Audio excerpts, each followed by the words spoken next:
तो एपिसोड की स्टार्टिंग में हम देखते हैं कि ली फैन के फोन पर किसी का कॉल आ रहा होता है। कॉल पर सामने वाला पर्सन बोल रहा होता है, ली फैन, मैं मूडो वांसो की सेक्रेटरी बोल रही हूँ, तुरंत यहाँ आओ। मूडो वांसो तुम्हारी वजह से चाइना वापस आ गई है और एक बड़े डायरेक्टर को भी ऑफेंड कर दिया है। तुम तुरंत यहाँ आके उनसे माफी मांगो।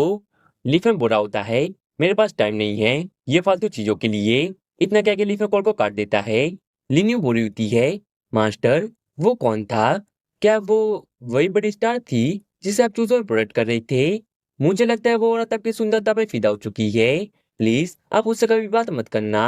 फिर थोड़ी देर बाद लीफे के फोन पर सुरंग का कॉल आता है। सुरंग कॉल पर कह रहा होता है, मिस्टर ली, मुझे माफ कीजिए, मुझे आपको इस मामले में परेशान नहीं करना चाहिए था, लेकिन मेरी पुरानी दोस्त की बेटी मुंडम वांसुओ ने तियानम की एक बड़ी फिल्म को ऑफेंड कर दिया है और उन्होंने उसके लिए काफी परेशानियां भी खड़ी कर दी हैं और मैं विदेश से बाहर हूं तो तुरंत वापस नहीं आ सकता। फिर हम देखते हैं कि ली फैन सुरोंग की पूरी बात सुने बिना लिन्यू को अपना फोन दे देता है। लिन्यू कॉल पर सुरोंग से कह रही होती है, ओए सुन, मूडोन से कह देना कि वो मेरे मास्टर के लेवल की नहीं है, लेकिन अगर फिर भी उसने परेशान करना नहीं छोड़ा तो मैं उसे अरेस्ट करवा दूंगी। लिफिन सोचा होता है, हाँ, मूडोन वांसू ने मुझसे अपना प्यार एक्सप्रेस किया था, लेकिन अब मैं एक आम इंसान नहीं हूँ। मैं इस मोटर लव से डिस्ट्रैक्ट नहीं हो सकता क्योंकि मेरे दिल में सिर्फ एक ही लड़की है, जूली। तभी फोन में से वांसू की आवाज आती है, लीफैन, ये मेरी खुद की परेशानी है, इसका तुमसे कोई भी लेना देना नहीं है। तुम उनकी बात मत सुनना, तुम मत आना। तभी हम देखते हैं कि एक बंदा वांसू से फोन छीन लेता है और चिल्लाते हुए बोल रहा होता है, तुम्हारी वजह से मेरी पूरी इन्वेस्टमेंट बर्बाद हो गई। अगर तुम ना होते तो आज मुझे इतना नुकसान नहीं सहना पड़ता। अगर तुमने मूडा वांसू के मामले में दोबारा दखल दिया तो मैं तुम्हारी पूरी फैमिली तबाह कर दूंगा। वही लीफैन बोल रहा होता है, मेरी फैमिली को तबाह करेगा? अगर धमकी दी है तो मैं भी देखना चाहता हूँ तुम क्या कर सकते हो। वो बंदा बोल रहा होता है, तुम मेरे कहने का नतीजा बर्दाश्त नहीं कर सकते तो हिम्मत मत कर मुझसे उलझने की। फिर लिफन कॉल काट देता है और सोच रहा होता है, अगला स्टॉप तियानम है, हम जा रहे हैं जियांग फैन का कर चुकाने, लेकिन इससे पहले मूडो वांसो की प्रॉब्लम सॉल्व करते हैं। फिर हम वापस उसी बंदे को देखते हैं जो कि अभी लिफन से कॉल पर बात कर रहा था। अब वो वांसो पर चिल्लाते हुए बोल रहा होता है, मूड वांसो, बेशर्म मत बनो, मेरे सामने किसी को फोन करने की हिम्मत कैसे हुई तुम्हारी? और वो बंदा सोच रहा होता है, मैं चाइना का एक मशहूर डायरेक्टर हूँ और इसने मुझे खुद को छूने भी नहीं दिया, लेकिन मूडो वांसो, तुम जितना समझती हो उतनी स्मार्ट नहीं हो। मैं तुम्हें छूने की हिम्मत नहीं कर रहा, लेकिन इसका मतलब ये नहीं है कि कोई और भी नहीं करेगा। वही सेक्रेटरी बोल रही होती है, डायरेक्टर जाओ, वो फोन कॉल्स बस एक गलतफहमी थी। डायरेक्टर जाओ बोल रहा होता है, गलतफहमी थी मूडोंग, पिछली बार हमने डायरेक्टर रियान के साथ काम किया था, लेकिन तुम बिना पता सूट छोड़कर किसी से मिलने चली गई थी, इसलिए हमें बीच मूवी में लीड एड्रेस बदलनी पड़ी। तुम जानती हो कि मूवी के लिए जो पब्लिसिटी की गई थी उसमें लीड एड्रेस तुम थी। फैंस एक्साइटेड थे, तुमसे मिलना चाहते थे, लेकिन क्या हुआ? मैं इतने सालों से एंटरटेनमेंट इंडस्ट्री में काम कर रहा हूँ, लेकिन पहली बार इतनी इंसल्ट झेलनी पड़ी। इन्वेस्टर्स ने मुझे पीछे से बुरा भला कहा और इस सब की जिम्मेदार सिर्फ तुम हो, मूडो वांसो। और डायरेक्टर जाओ सोचा होता है, उस वक्त मुझसे कहा गया था कि मैं जिंदगी भर एक पैसा भी क्रेडिट पे नहीं ले पाऊंगा और कोई भी इन्वेस्टर मुझ पे कभी भी भरोसा नहीं करेगा। अगर मेरे पास स्पॉन्सर्स ही नहीं होंगे तो मैं मूवी बना ही नहीं सकता। मैं घुटनों के बल 1 घंटे तक गिर गिरा के माफी मांगता रहा, तब जाके नेताओं ने मुझे एक और मौका दिया। फिर हम देते हैं कि डायरेक्टर जाओ वांसू से कह रहा होता है, मूडम वांसू, तुम्हें बस इतना करना ही कि हमारे मूवी इन्वेस्टर्स के साथ मिलकर एक ड्रिंक लेना है। अगर तुमने उन्हें कुछ कर दिया तो बाकी सब हम बाद में देख लेंगे। और डायरेक्टर जाओ सोचा होता है, अपना करियर और अपना फ्यूचर बचाने के लिए मुझे मूडोंग वांसुओ को आज गिराना ही पड़ेगा। मैं तो सिर्फ ये चाहता हूँ कि तुम नेसो के साथ मिलकर डिनर कर लो। इतना गुस्सा क्यों कर रही हो? और तुम होती कौन हो मना करने वाली? तुम्हारे पास कोई हक नहीं है ना कहने का।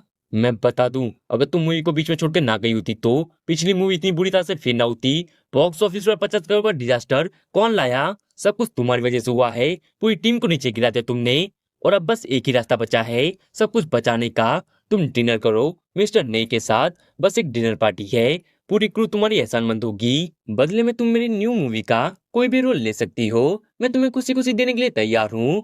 और हाँ, मैं तुम्हें हॉलीवुड ले जाने का प्लान कर रहा हूँ जिससे तुम एक वर्ल्ड फेमस सुपरस्टार बन सकती हो। लेकिन वांसु डाइटे जाओ के ऑफर को मना करती हुए बोल रही होती है, क्या मेरे सिर्फ एक डिनर पार्टी में जाने से सब कुछ ठीक हो जाएगा? क्या तुम्हें मैं कोई छोटी बच्ची लगती हूँ जो मुझे तुम्हारी ये गंदी चाल समझ नहीं आएगी? मैं डिनर पार्टी में नहीं जाने वाली। वांसु की बात सुन डायरेक्टर जब गुस्से से भड़कते हुए बोल रहा होता है, तुम समझती क्या हो खुद को? ये सब तुम्हारी गलती है। तुम्हारी वजह से हमारे पूरे क्रू का करियर खराब हो चुका है और तुमसे एक माफी तक नहीं मांगी जा रही। कितनी खुदकश हो तुम। वहीं सेक्रेटरी सोच रही होती है, मैं मिस को मिस्टर जाओ के पास माफी मंगवाने के लिए लाई थी, लेकिन मिस की फितरत सीधी है। उन्होंने डायरेक्टर जाओ को पूरी तरह नाराज कर दिया और वो लिफन भी कितना बेकार निकला। इतने फोन किए उसे, लेकिन मदद करने को तैयार ही नहीं हो रहा। मिस ने उस पर दिल से भरोसा किया था, लेकिन उसने मिस का सब कुछ बर्बाद कर दिया। वही वांसु डायरेक्टर जाओ से कह रही होती है, डायरेक्टर जाओ आप ये दिखावा करना बंद कीजिए। सबको समझ आ रहा है कि आप क्या कर रहे हैं। चाहे मैं वो मूवी छोड़ के ना भी जाती, तब भी आपकी मूवी कभी भी सफल नहीं होती, क्योंकि आपने पैसे बचाने के चक्कर में एक थर्ड राइटर को हायर किया। कहानी में कोई भी कंसिस्टेंसी नहीं थी, हर जगह फ्रोज ही फ्रोज हैं, और आपकी वीएफएक्स टीम वो जरा भी प्रोफेशनल नहीं है। आप शुरू से ही ऑडियंस को उल्लू बनाने के लिए मूवीज बना रहे हो, और ऑडियंस ने आपकी बेकार मूवी का असली चेहरा देख लिया है। इसलिए अगर मैं आपकी मूवी में काम भी करती, तब भी वो मूवी फ्लॉप हो जाती। वंशु की बात सुन डायरेक्टर जाओ गुस्से में टेबल के ऊपर हाथ मारते हुए बोल रहा होता है, कभी भी कोई भी एक्ट्रेस मेरी आंखों के सामने इस तरह से बदतमीजी नहीं करती। तो मूरंग वंशु, यहाँ मेरे सामने इस तरह से बकवास करना बंद करो। वहीं सेक्रेटरी डायरेक्टर जाओ को शांत करते हुए बोल रही होती है, डायरेक्टर जाओ गुस्सा मत होइए, मिस वांसु बस थोड़ी कंफ्यूज्ड हैं। और सेक्रेटरी सोच रही होती है, मिस को आज इस मुकाम तक पहुंचने के लिए कितनी मेहनत करनी पड़ी है। मैं जानती हूँ मैं अपनी आंखों के सामने उनका ही करियर बर्बाद होते हुए नहीं देख सकती। मुझे उनकी मदद करनी होगी। डायरेक्टर जाओ प्लीज शांत हो जाइए। मिस वांसु सिर्फ इसलिए नहीं जा रही क्योंकि उन्हें नेसा पर भरोसा नहीं है।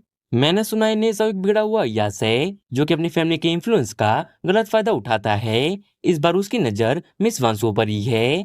डायरेक्टर जाओ बोल रहा होता है, ज्यादा बकवास मत करो, जो भी कहना है सीधे सीधे कहो। सेक्रेटरी बताते हुए कह रही होती है, दरअसल मेरा एक दोस्त है त्यानम में, वो भी एक रिच फैमिली से है। नेसा उसे जानता होगा। अगर वो समझाए तो शायद नेसा मिस वांसु को छोड़ दे। क्या आप इस बात से सहमत हैं? डायरेक्टर जब बुरा होता है, ठीक है, लेकिन हम सब साथ चलेंगे। अगर तुम्हारा वो दोस्त काम नहीं आया तो मूड वांसु को ही नेसा को एंटरटेन करना पड़ेगा, और अगर ऐसा नहीं हुआ तो मैं तुम्हारा करियर खुद पर्सनली बर्बाद कर दूंगा। मैं हर एक बड़े डायरेक्टर को तुम्हारे खिलाफ कर दूंगा, और एक ही रात में तुम एक फर्स्ट लाइन सुपरस्टार से बन जाओगे एक टुकड़े की एक्ट्रेस। और डायरेक्टर जब सोचा होता है, मूडो वांसु, ये जो तुम बिना सभी बने का नाटक कर रही हो ना, मैं तो चाहता हूँ कि नेसा तुम्हें अभी के अभी यूज कर ले, ताकि मैं उसका काम पूरा कर दूं। लेकिन अगर तुम्हारा एजेंट कह रहा है कि उसका दोस्त नेसा को जानता है, तो चलो एक मौका और दे देते हैं। वही वांसु बोल रही होती है, ठीक है, मैं भी इस बात से सहमत हूँ, लेकिन अगर नेसा ने मेरे साथ जबरदस्ती की तो मैं अपनी जान दे दूंगी, लेकिन उसकी गंदी नीयत कभी भी पूरी नहीं होने दूंगी। ठीक है, तो चलो मैं अपने दोस्त को कॉल करती हूँ। फिर हमें कुछ देर बाद का सीन दिखाया जाता है, जहाँ सेक्रेटरी बोल रही होती है, बढ़िया, तो मेरा दोस्त मदद करने के लिए रेडी है। तभी बाहर से किसी पर्सन की आवाज सुनाई देती है, एक छोटे से कीड़े जैसे इंसान के लिए तुम लोग इतना ड्रामा कर रहे हो। हम देखते कि वो और कोई नहीं लिफन होता है। लिफन को वहां देख वांसु भागकर उसके पास चली जाती है और लिफन को गले लगा लेती है। उसकी आंखों से आंसू बहने लगते हैं और वांसु सोच रही होती है, ऐसा लग रहा है जैसे वक्त थमसा गया है। ये वही आदमी है जिसके बारे में मैं दिन रात सोचती रहती हूँ। वो मेरे सपनों का राजकुमार आज मेरे सामने खड़ा है। ये पल तो किसी सपने जैसा लग रहा है। वही हम देखने के लिए न्यू वांसु को खींचते हुए कह रही होती है, मुझे तो पहले से ही पता था ये औरत सिर्फ मेरे मास्टर की बॉडी पर फिदा है, उतरो मेरे मास्टर के ऊपर से। वही लिफन वांसु से कह रहा होता है, जो कुछ भी हुआ सब मुझे पहले से ही मालूम है। जब तक मैं हूँ कोई भी तुम्हें छू नहीं सकता। वहीं डायरेक्टर जाओ लिफन को देख सोच रहा होता है, इतना घिसा पीटा पुराना सब सूटकेस लेकर आए हो। मैं तो सोच रहा था कि मूडो वांसु ने किसी पावरफुल आदमी को बुलाया होगा, पर ये तो एक सस्ती औकात वाला निकला। फिर डायरेक्टर जाओ लिफन से कहता है, सुन ले, तुझे मैं पहले भी चेतावनी दे चुका था कि बीच में मत पड़, और तू फिर भी मुंह उठा के आ गया। तुम जिम्मेदारी लोगे? तेरे जैसे की औकात क्या है जिम्मेदारी लेने की? वही लिफन डायरेक्टर जाओ से कह रहा होता है, तेरे जैसों को तो मैं अपने सामने बात करने का हक भी नहीं देता, और ये जो नई फिल्म का नाम ले रहा है ना तू, वो क्या उखाड़ लेंगे मेरा, वो भी मुझे देख के मेरे पैरों में गिरकर मुझसे माफी मांगेंगे। डायरेक्टर जाओ चिल्लाते हुए बोल रहा होता है, बस कर, बकवास बंद कर, इतनी बदतमीजी से बात कर रहा है, तुझे पता भी है कि तू किसकी बेइज्जती कर रहा है। नेसा की एक उंगली का जोर भी तुम्हारे जैसों के लिए काफी है, एक बाल से तुम्हारी जिंदगी कुचल कर रख देगा। ठीक है, तुम्हें नाटक करना ज्यादा पसंद है ना, तो चलो चलते हैं, सामने जाके नेसा से मिलते हैं, फिर देखेंगे तुम्हारे घमंड कैसे पिघलता है। वहीं सेक्रेटरी वांसू से कह रही होती है, मिस वांसू, मैं तो बस आपसे इतना कहना चाहती हूँ, अगर आप किसी बेहतर आदमी से प्यार करती तो मुझे कोई शिकायत नहीं होती, लेकिन ये ली फैन, ये तो बस एक सड़प छाप निकम्मा सा लड़का है। मेरी बात मानिए, ये लड़का आपके लायक नहीं है। तुम दोनों एक दूसरे के लिए नहीं बने हो। ली फैन, तुम कहाँ के रहने वाले हो? तुम्हारे घर वाले क्या करते हैं? मैं योंजू की ली फैमिली से हूँ। मिस वांसुओ, आपने सुना ना, ये लड़का किसी छोटी सी जगह से आया है, योंजू नाम के एक छोटे से गांव से, और ली फैमिली का नाम तक किसी ने कभी नहीं सुना। ना पैसा है, ना औकात, और जिम्मेदारी लेने की बात कर रहा है। तुम्हारी वजह से मिस वांसुओ को ये दिन देखना पड़ रहा है। कभी अपने आप को देखा है? थोड़ी शर्म करो। नई फैमिली, चाहे तुम नए आए हो तियानम में, लेकिन तुम ये कह रहे हो कि साउ तुम्हारे सामने गिर जाएगा। बेवकूफी की भी हद होती है। समझदार बनो। जब नए साउ तुम्हारे सामने आए तो तुम्हें हाथ जोड़कर उसके सामने माफी मांगनी होगी। वांसु सेक्रेटरी को रोकते हुए बोल रही होती है, सिस्टर लीलू, प्लीज मुझ पर भरोसा कीजिए। आप जैसा समझ रही हैं, लीफर वैसा आदमी नहीं है। उसने मुझे उन खतरनाक किडनैपर से बचाया था। और वांसु सोच रही होती है, शुरू में मैं भी उसे नीचा समझती थी, लेकिन जब उसने मुझे उस जली हुई फैक्ट्री से बाहर निकाला, तब मेरी सोच पूरी तरह बदल गई, और तभी से मैं उसे बेपनाह प्यार करने लगी। वहीं सेक्रेटरी लीलू बोल रही होती है, वांसु, मुझे लगता है कि तुम इस लड़के के प्यार में इतनी पागल हो गई हो कि अपना होश ही खो बैठी हो। मैंने तो सुना है उस दिन सिंह सर के वाइस मास्टर रेन त्यांगजिन ने तुम्हें बचाया था, तो तुम ये क्यों कह रही हो कि इस लड़के ने तुम्हें बचाया? तुम सच में इस लड़के के प्यार में पागल हो गई हो। लिफन बुरा होता है, अगर मैं मूड ऑफ वांसु की मदद के लिए यहाँ नहीं आया होता तो तुम दोनों की इतनी औकात भी नहीं होती कि तुम दोनों मुझसे इस तरह से बात कर सको। जिस नी फैमिली को तुम लोग आसमान पर बैठा देखते हो, मेरे लिए तो वो सिर्फ एक कुत्ते की तरह है। वो भी मुझे देखते ही जमीन पर घुटने टेक कर माफी मांगते हैं। तभी डायरेक्टर जाओ लिफन से कहता है, बच्चे, ये तो जितनी अकड़ हमारे सामने दिखा रहा है ना, अगर दम है तो अपनी ये अकड़ नेसाओ के सामने दिखा। और डायरेक्टर जाओ सोच रहा होता है, मुझे इस लड़के को तुरंत नेसाओ के पास ले जाना चाहिए। नेसाओ के पास उसे सुधारने के हजारों तरीके हैं। सच कहूं तो एंटरटेनमेंट इंडस्ट्री में तुमसे कई ज्यादा बेहतर लड़के बड़े पड़े हुए हैं, और सबके सब तुमसे ज्यादा शांत और डाउन टू अर्थ हैं। तुम्हें क्या लगता है, ये बिना सर पैर की बातें करके तुम अपने आप को बड़ा बना लोगे? पर जितना तुम ऐसे बकवास करते हो, उतना ही तुम्हारा बेहुदापन सामने आता है। चुप करो, अब ज्यादा बकवास मत करो। चलो मेरे साथ, मेरा वक्त कीमती है। फिर हम देखते हैं कि डायरेक्टर जाओ वहां से जाते हुए लिफन से कह रहा होता है, तो चलो चलकर देखते हैं तुम कितने काबिल हो। लेकिन मैं इस गरीब को अपनी गाड़ी में नहीं बिठाऊंगा। क्या पता इसे बिठाने से मेरी गाड़ी ना गंदी हो जाए। चलो अब सीधा नेसा के मेंसर पर मिलते हैं गरीब। फिर हम देखते हैं कि वो लोग भी एक कार में बैठ गए होते हैं। फिर कार थोड़ी देर चलने के बाद एक जगह आके रुकती है। वहीं हम उस स्ट्रीमर केंसू को देखते हैं, जो कि अपने दो बंदों के साथ वहां आया होता है। केंसू बोल रहा होता है, मुझे एक लाइव स्ट्रीम करनी है जिसमें एक बड़ी स्टार मूरोंग वांसुओ और एक बड़े डाइटर के बीच जबरदस्त लड़ाई हो रही है। इस टॉपिक पर तगड़ा ट्रैफिक और जबरदस्त हाइप आएगी। जैसे ही मैं ट्रेन से उतरा, मैं सीधा यहाँ भागते हुए चला आया। गाइस, एक बड़ी स्टार और एक डायरेक्टर आमने सामने भिड़ गए हैं, और मूडोंग वांसुओ ने मुझे खुद बुलाया है झगड़ा सुलझाने के लिए। हम ये सब बहुत ही जल्दी लाइव दिखाने वाले हैं।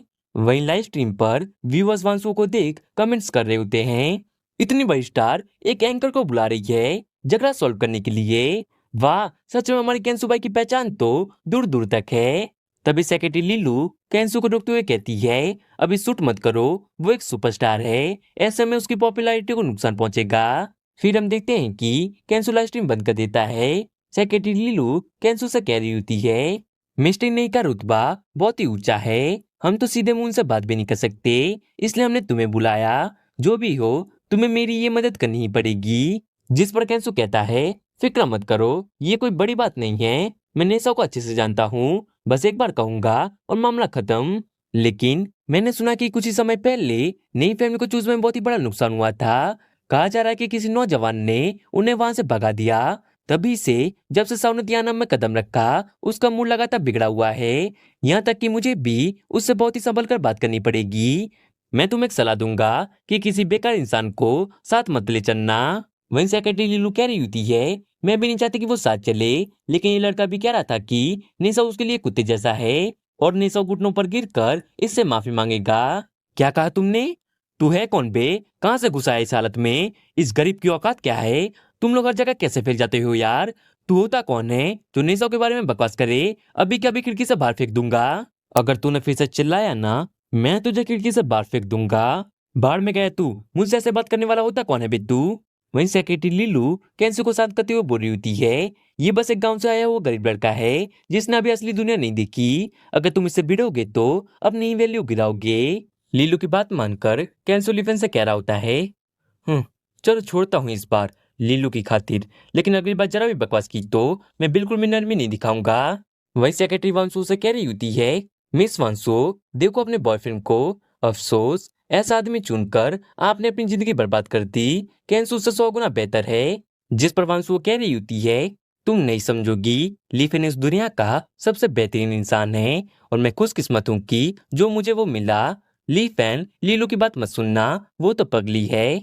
वही हम देते कि वांसू की बात सुन लीनू चिढ़ रही होती है, मैं तुमसे 100 गुना बेहतर इंसानों को पहचान सकती हूँ, तो ये मत बोलो कि मुझे कुछ नहीं पता। मेरी सलाह मानो वरना पछताओगी। केंसु कह रहा होता है, मैंने कभी नहीं सोचा था कि एक फिल्म स्टार इतनी बेवकूफ भी हो सकती है। फिर हम देखते हैं कि वो लोग नई फैमिली मेंशन पहुंच गए होते हैं। वही हम केंसु को देखते हैं जो कि लीफेन से कह रहा होता है, जब नेसाओ से मिलो तो जरा तमीज से पेश आना, वरना अगर वो नाराज हो गया तो तुम्हें जमीन पर सिर टेक कर माफी मांगनी पड़ेगी। वही हम अंदर डायरेक्टर जाओ को देखते हैं जो कि एक पर्सन से कह रहा होता है, नेसाओ, मैं मूडों को यहाँ ले आया हूँ, मुझे जो करना था मैं कर चुका हूँ, अब तुम्हारी मर्जी, जो करना चाहो करो, लेकिन अगर उसने तुम्हारी बात नहीं मानी तो उसे संभालना मेरा काम होगा। तो इसके आगे क्या होगा वो हम देखेंगे नेक्स्ट एपिसोड में। तब तक के लिए थैंक्स फॉर वॉचिंग।